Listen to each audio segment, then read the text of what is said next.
Mark Camac died tragically on June 7, 1987. That day, an off-duty police officer saw a 17-year-old named Michael Moore laughing and revving the engine of his car. Moments later, Moore threw the car into gear and took off around the corner. At the same time, Mark was riding his red tricycle on the sidewalk with his older brother.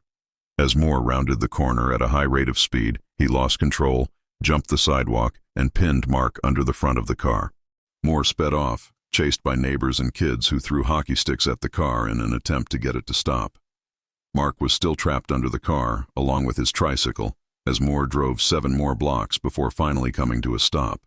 When Mark's 13-year-old sister caught up to the car, she saw her brother's legs sticking out from underneath the front fender.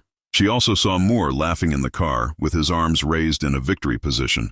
When Moore got out of the car, an onlooker yelled, "Don't back up, you have a child under your car." Moore got back in the car and backed up, dislodging Mark's body. Police arrived and had to separate Mark's crushed body from his tricycle because the two were intertwined. A priest gave Mark his last rites in the middle of the street. He was then taken to the hospital and pronounced dead. Moore was originally released to his parents, but 2 days later, he was charged with involuntary manslaughter, recklessly endangering another person, homicide by vehicle, reckless driving, driving at an unsafe speed, and other offenses.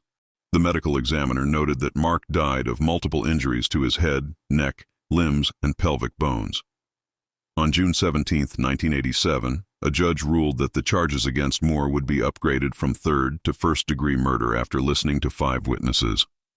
In late December 1987, the medical examiner testified that Mark's chest had been crushed and he could not expand his lungs to breathe.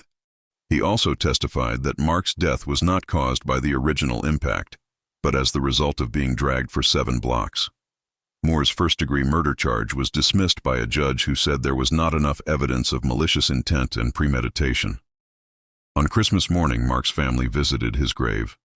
Mark's 7-year-old brother Charlie, who had been with him at the time of the accident, suggested they could all commit suicide to be reunited with him.